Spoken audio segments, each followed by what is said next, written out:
Hi guys, welcome back to my channel, or welcome to my channel. It is officially June. May went super quick. I didn't get all of my TBR done, I don't think. I had, I don't know where my list's gone.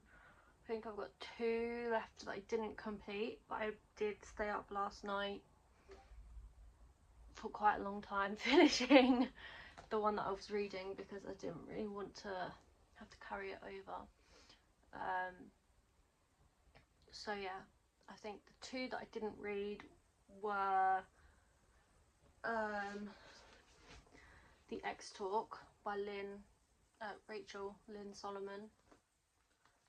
Yeah. I'm gonna read this month instead. I'm gonna read it in June instead, and then The Paradise Problem by Christina Lauren I also didn't get around to reading, but again I'm gonna read that this month instead. So I'll probably read those 2 first, so I know I've done them, then I can move them onto the other shelves rather than my TBR shelf, because my TBR shelf is full, and I have actually got a whole other shelf and a half, 2 shelves on my red shelves that are all TBR books. Well, I think the back stacks are red, but I don't know. I've got way too many books, basically, is the short story. So in May we're going to talk about the books that we read and what we thought about them. So the first book we read in May was King of Sloth by Anna Huang. So this one is the 4th book in the series, Kings of Sin, but they are all like interconnected standalones, so I do believe you can read them all separately. You don't have to have read the first 3. Obviously, me being me, I have read all of them in order when they came out. I was really excited for this book because of all the little hints that had been dropped in the previous books about Sloane and Saviour. I really enjoyed this book. I thought like their relationship was so cute, and all of the different like moments that they had and scenarios they had to go through were really sort of realistic, and I really like that about a book when it's got like those realistic scenarios and issues in them. I just feel like it makes it so much more enjoyable to read. I don't quite know what it was about this book, and as much as I did love it, I didn't quite enjoy it as much as previous books in the series. So I did only give this one a 4-star, but it was such a cute book, and I really liked, I really liked it. It was really enjoyable to read. It was super easy to read as well, and with all of her books they all just, like, the writing does just flow so easily, and it's really nice to sort of just read a book where you don't really have to feel like you're trying to read a book. That's what this one was like. So that's book 1. Book 2, A Touch of Chaos, and look how thick this bad boy is. This is the last book in the series, Hades and Persephone by Scarlett and Clair. This book, I don't even really know. I just genuinely feel like, this series, I've enjoyed the plot, but I haven't really enjoyed how it's been executed, and I didn't really like the main characters too much. Like, I liked sort of the side main characters, if that makes sense. Like, I liked Hermes and Artemis and Aphrodite, or Artemis, and maybe she was a bad one, Artemis girl, I can't even remember. But I liked like the side characters. The main characters, like, I liked Hades, but Persephone, something about her personality I just really did not like.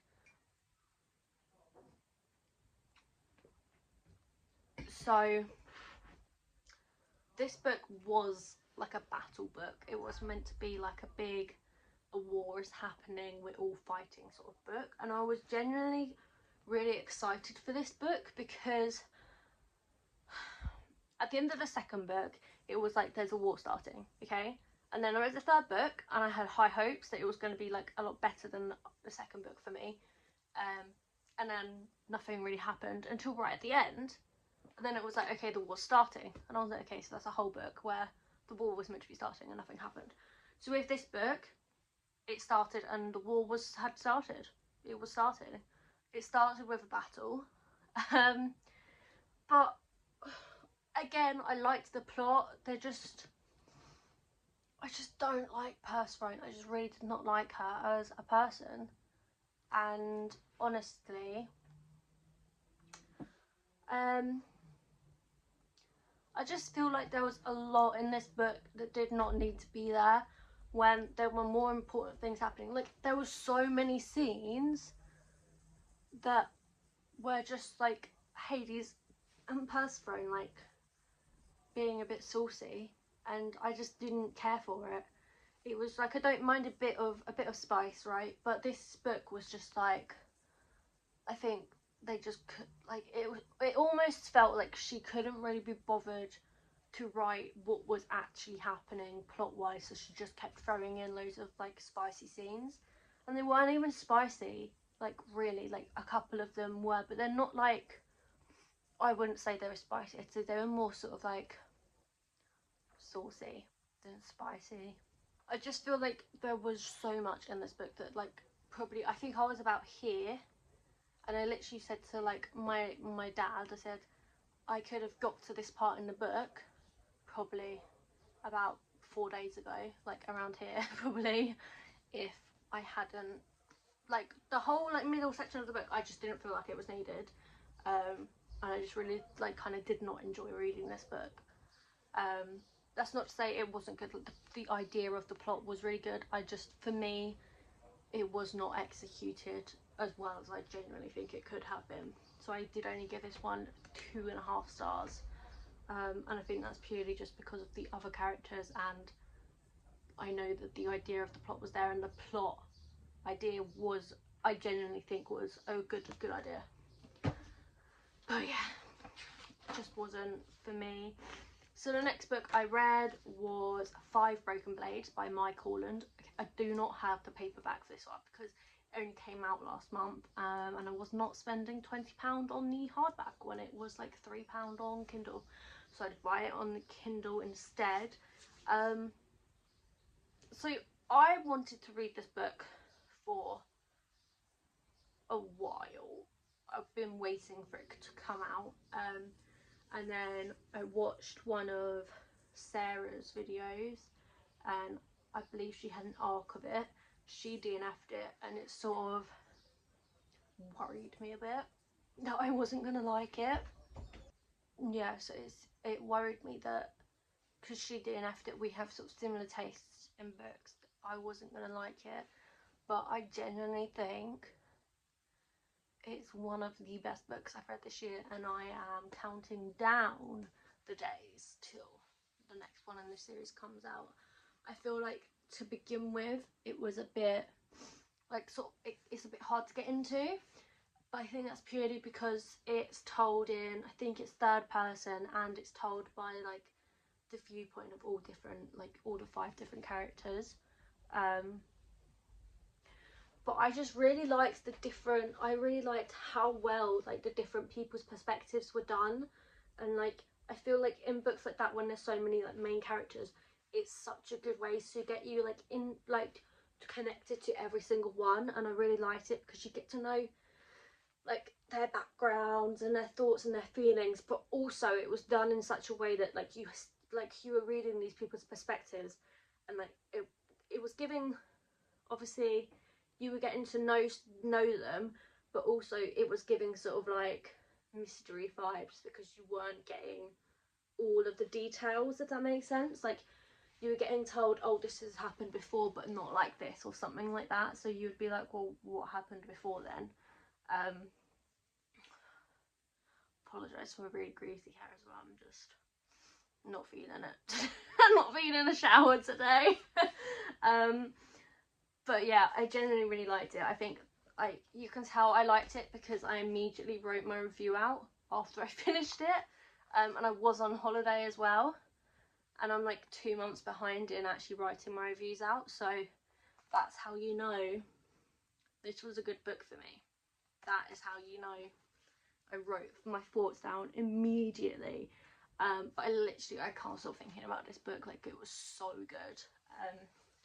The ending as well, oh my god, the ending, I can't even tell you anything about it because it will just spoil the ending. There's not really much I can say that in like a spoiler free way about the ending, but oh my god.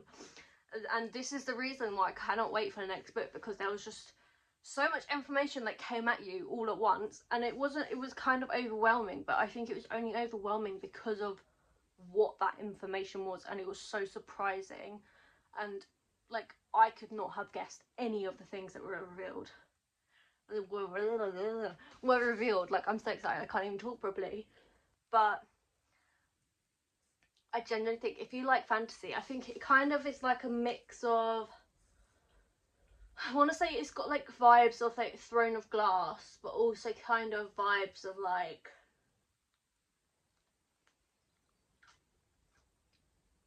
Hunger Games. No, not Hunger Games. I can't even think of any other series that I've read that it like compares to. It's got vibes of Throne of Glass, but I think that's purely just because of like the scenery and the setting, and like I sort of imagine like the like towns and cities to sort of look kind of similar. I was a bit nervous because I'm not, and I say this in the nicest way, I'm not a massive fan of male authors. It's just something about how they write compared to female authors that I just can't like sort of connect to as well. But this book, and actually it might not even be male. I think it's male. I think it's a male author. I don't have my phone on me, but it might not be. So if my Corland is a female, I apologise a lot. I have not done as much research into what genders these people are, but I feel like it might be a male just because of the name. I could be entirely wrong, but if it is a male, my point stands. I genuinely really enjoyed this book, and the writing was just, it was amazing. The plot was amazing. The characters were beautifully written. The world building was beautiful. My only problem is I've now got to wait for the second book, which is one of the issues with reading new releases, I think, which I have found out this month. So I finished that when I was on holiday, and I thought it was going to take me a while to read. It didn't. So this next book that I read wasn't on my TBR for May, but it was on Kindle Unlimited, and I didn't take any other books with me apart from my Kindle. So the next book I read was The Veiled Kingdom by Renee. And again, I'm gonna assume a lot of you have already read this book, but I hadn't. I'd sort of been putting it off.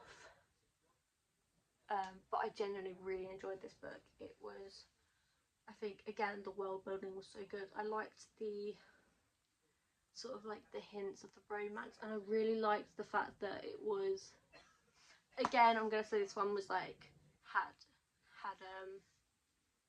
like feels of Throne of Glass, but also this time, yeah, I genuinely really enjoyed it. So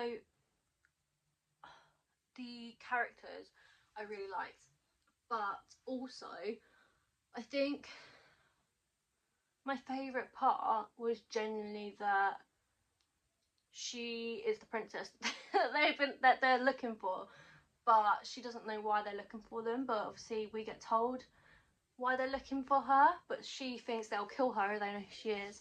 The bit that really got me, okay, was at the end.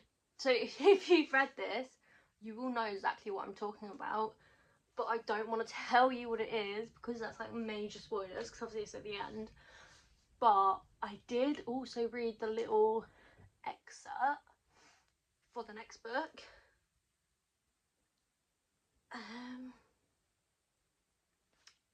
I can't wait. I think it comes out next month, so I'm super excited for that. But I think there was a couple of bits that I wasn't too keen on. And again, I obviously have not written the review for this, so I'm like doing this from memory. I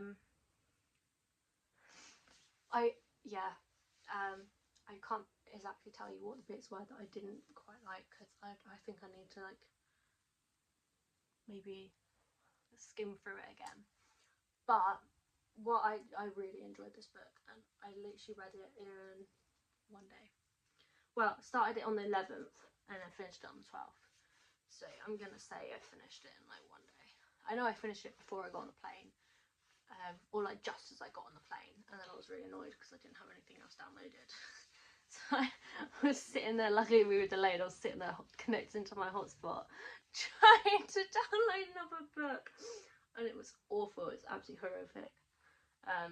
But I gave that one 4.5 stars. Didn't quite reach the 5-star quota, but I think it was like so close. But I think after reading 5 Broken Blades, it wasn't quite up there. Okay, so the next book I read was The Graham Effect by Elle Kennedy.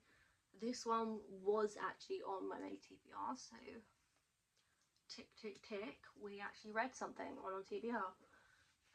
So this book is a hockey romance.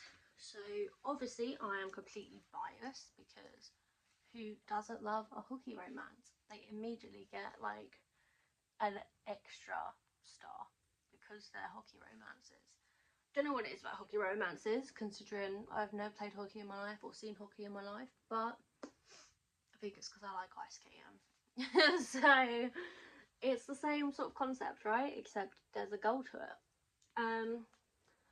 So this one is a spin-off series from her other series. I can't remember what it's called, but it's like the goal, the score, those ones. I'm sure you know what I'm talking about, because I'm pretty sure like almost everyone's read them. So this one is Garrett and Hannah's daughter, Gigi. I think it's Hannah and Garrett. It's definitely Garrett. I think it's Hannah anyway. So it's their daughter. They were the main couple in the first book from the other series. She is a women's hockey player. Her goal is to make it to the Olympics. I'm not even gonna tell you what this is about, because that's not the point of this video. That's the TBR video's point, which I've already done. So this book I really enjoyed reading this book. Sorry, just having a moment.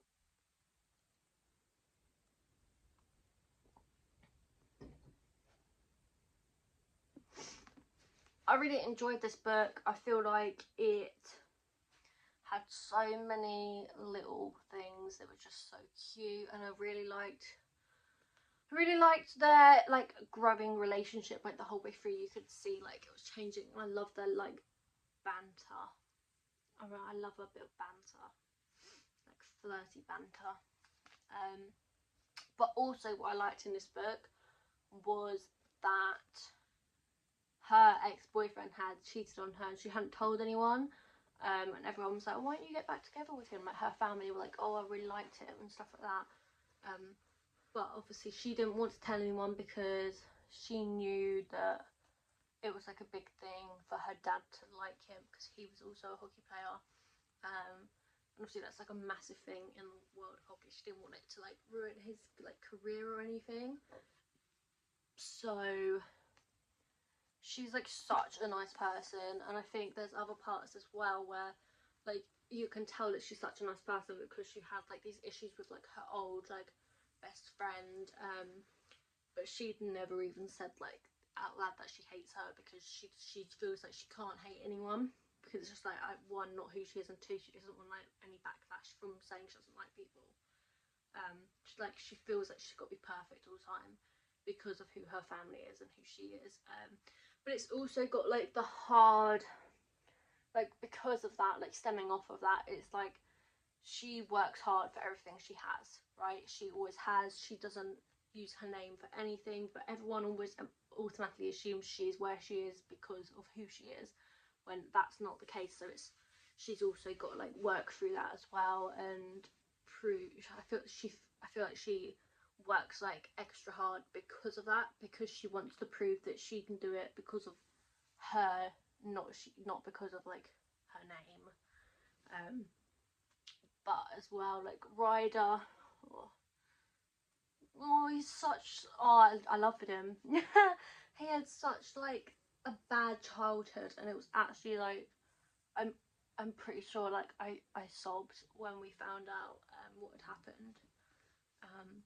But their like development and like together and alone was just, it was done so well. And I also think like the lead up to the next book that was done in this book, and like the little hints that were dropped, and the fact that you get to know in like quite a lot of depth about the other characters as well. I really like that, because it's not just focused on the main two characters, then it's focused on like the whole group, and it gives you a really nice base going into the second book, which I really liked.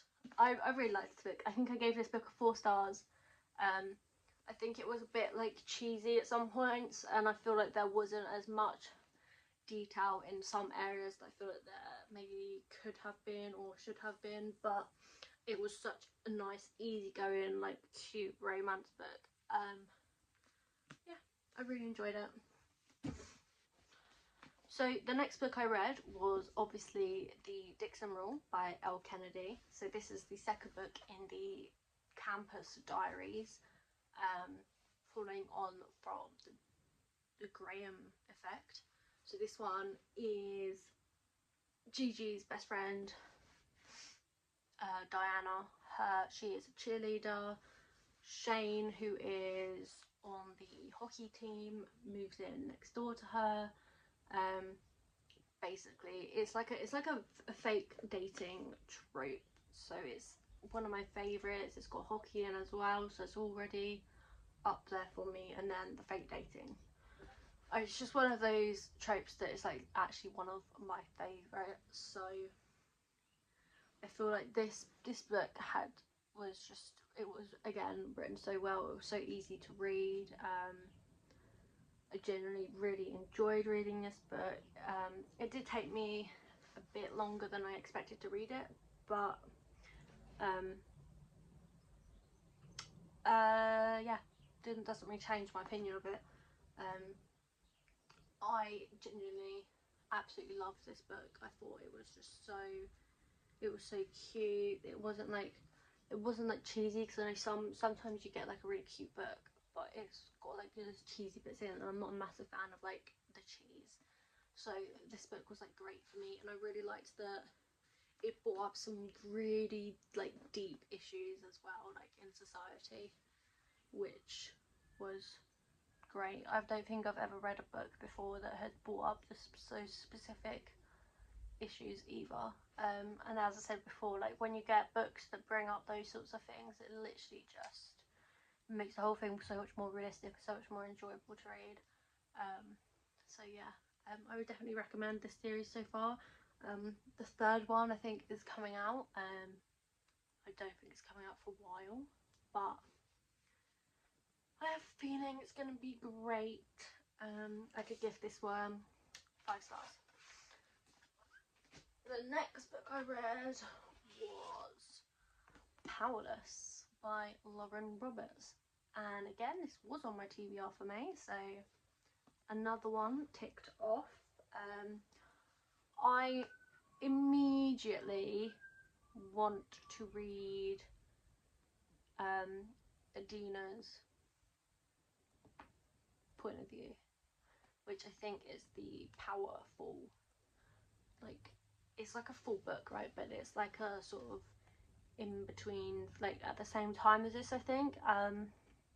Really want to read it, but also the next one comes out July, so next month, so I might wait and then buy Powerful and Reckless when it comes out, and then read Powerful like just before Reckless comes out, so I can read it, because then it will like refresh my memory of what sort of happened, but also it's a different book, you know. So, but I genuinely really liked this one. I think this was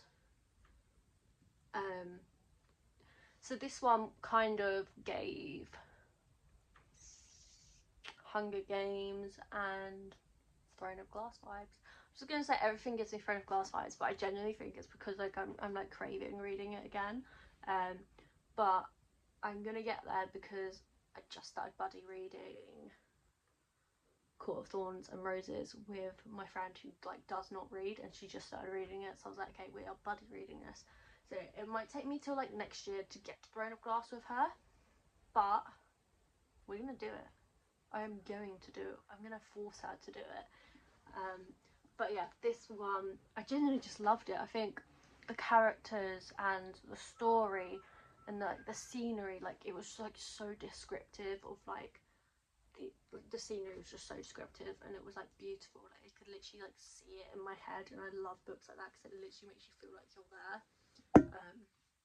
And I think this is genuinely going to be one of my favourite fantasy series when I've read the other ones.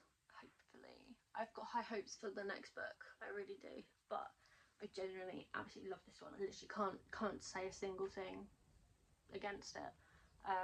So I did give this one 5 stars. So happy with that. I was a bit worried about that one because I know it's like got some really good reviews, and sometimes I don't quite enjoy it as much as I feel like I should, but that one I absolutely loved it. Literally couldn't say a single thing bad about it. So the next book I read was The Last Murder at the End of the World by Stuart Turton. This book I think is one of my favourites of the year so far, and I know it's only May, but I've already read like 57 books this year. But don't get me wrong, I have been unemployed for the majority of the year so far. I only recently started working again, so I imagine I would be very far behind that stage if I had been working. But so this book was, I was a bit apprehensive, and I did sort of I got about 20% in, and I really was debating just not finishing it. I feel like it takes a while to get into like the nitty gritty, but it was absolutely mind blowing. It was genius. I don't really know what else to say about it apart from the fact that it was just so amazing. And it was very different book for me because obviously I read more like fantasy and romance books, but this was like a proper science fiction with like a hint of like mystery, crime sort of in it. The plot was great, like the world building was amazing, and like the revelations, it was an incredible book. Like it genuinely was. I really do recommend it. But yeah, I did give that one also a 5 stars. I was quite 5-star happy this month from the looks, but I did read some really good books this month that I probably wouldn't have read otherwise. So the next book and the last book I read in May was Better Left Unsent by Leah Lewis. I only finished this one last night, so it's still quite fresh, and I'm still not quite sure how I feel about it. It was a bit, I don't know, it's classed as a contemporary romance, right, but I think it's probably more like a rom-com. I would say it's definitely got like a lot of like comedy in it. It was very funny, but at the same time it was kind of serious at the same time. I feel like the characters' conversations and stuff were like quite serious, but then like the actual personalities of the main character was just hilarious, like how she dealt with stuff and the conversations she had and like her reactions to things. I literally could not stop laughing. So I did only give this one a 3.5 stars, but I think I genuinely think it was more the fact that I don't think there was, I feel like the plot was kind of dragged out a bit. I feel like it could have been a bit of a shorter book. I mean, it wasn't a long book anyway, it was like just under 400 pages, but at the same time I feel like there could have been more done with it. I feel like it was kind of a bit repetitive in some stages, but it was really enjoyable. It was super easy to read, like the writing was really good, it was absolutely hilarious, and I loved the ending. I thought it was such like a cute little addition to the book. Like I really did enjoy the epilogue. Was like super cute because oh no, but then the bit before the epilogue, like right at the end, oh, it was so cute because like he had done the same thing back to her and she didn't know because she hadn't had access, and it was really cute. And maybe I might up it a bit to 4, but at the same time I feel like I wasn't really like super connected, so yeah, no, I'm sticking with the 3.5, but it was generally a really enjoyable book if you like rom-coms. It literally, like, I genuinely think that would be like, it's like the definition of like a book made into like a rom-com film. I genuinely think it, like, I could see that being a film. It probably won't be because realistically how many books are made into films, but it's one of those, definitely has the potential there. Yeah, it was really good. I really enjoyed it. I did only give it 3.5 stars, but I think that's because compared to the other books I'd read this last month, that it just wasn't quite to the same standard. But it was like, it's a different genre, but yeah. Anyway, so that is all of the books that I read in May. If you have read any of these books and you want to talk about them, just comment below, or give me a message on Instagram, or send me an email or anything, and we can discuss. I love talking about books, so I'm up for that. The books I'm going to read this month are obviously the X Talk and Christina Lauren's The Paradise Problem, but I've got some others on there as well which you guys probably have read, so if you want to know what books I'm planning to read this month, go check out my last video, which is my June TBR video. And yeah, I will see you soon.